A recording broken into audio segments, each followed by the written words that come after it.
Welcome back, Hillcrest STEAM Academy. It's going to be a great year, and there have been some awesome things happening in the Media Center. Before I show you some of those changes, let me quickly tell you the expectations. First, when you come to the Media Center, please know that there are 3 expectations. Number 1, walking feet.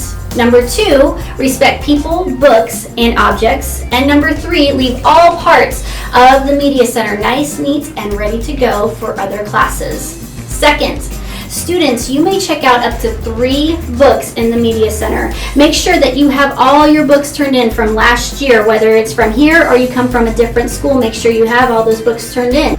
Also, we have 3 different sections in the Media Center. The first section we have is the Everyone section. These books are marked with an E on the spine label, so if you pick up a book and on the spine label it has an E, that means you got a picture book. The second section we have is our nonfiction section, and these books are marked by numbers on the spine label. Also, we have in the nonfiction section, we have these awesome labels. So if you go to a bookshelf and you see a label such as technology, you'll know that those books on that shelf mean that they have to do with technology. Last but not least, we have our fiction section, which is our chapter book section. These books are marked by FIC, an F, or a J. So if you're in that section and you have that spine label and it says FIC, F, or J, you have a chapter book. One more thing about that section, some of those books will be marked with a YA on the top of the spine label. If you get one of those books, you can only be in 5th or 6th grade to check it out. If your parents write you a note saying that you can read a YA book, then I'll let you check those out. But other than that, those books are for 5th and 6th grade only. So lastly, let me show you some of the awesome changes we have in our Media Center. Hey, we got a Lego wall. Thank you, Belton Education Foundation, for making this possible.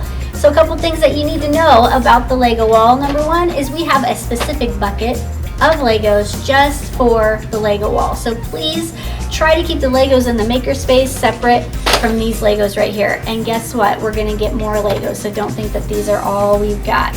But if you have some Legos to donate at home, and specifically Legos that are block Legos like this, that would be awesome. Just bring them to the library anytime. Secondly, I want you to know that if you create something on this Lego wall and you come back to it at a later time, it's not necessarily going to be up here.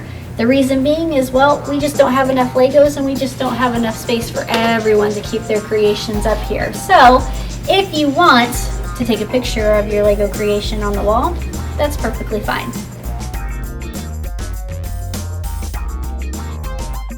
Number 1, you may use your pockets on them, nothing else. You may wiggle on them. You may use only one, and you can also take them anywhere in the Library Media Center, but you got to make sure that you return them to their home base right underneath the Makerspace counter.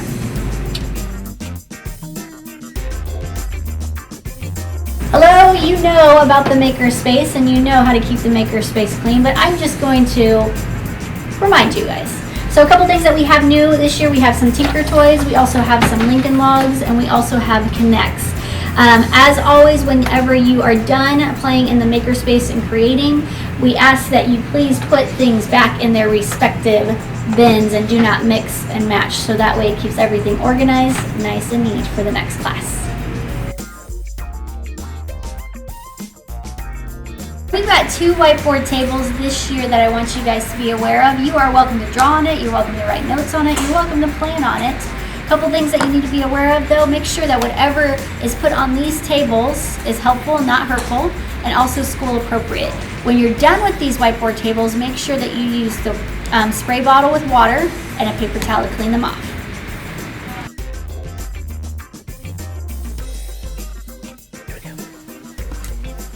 So if you want an area or a few areas to choose from that you don't necessarily want to be a part of the noise or a part of the makerspace, we have several areas that you can choose from. We've got this area right here that you can read or study in quietly.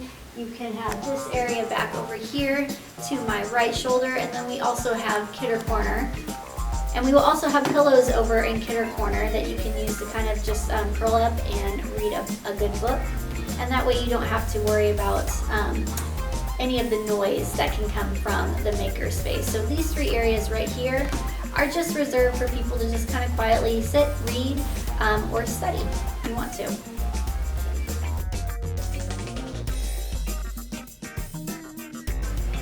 On the day that you guys check out, what I want you to do in the morning is I want you to turn in all of your books that you do not want anymore. So even if you have checkout at 12, I still want you to turn your books in pretty close to the start of school as possible. And you can either turn them in here, the slots, or you can turn them in right here and just stack them up. And that'd be great.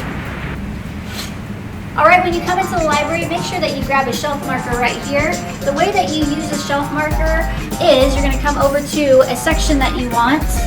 You're gonna look for a book that you're interested in, but you might not want it, you might. You're gonna take it, slide it in, hold it there because it could slide out.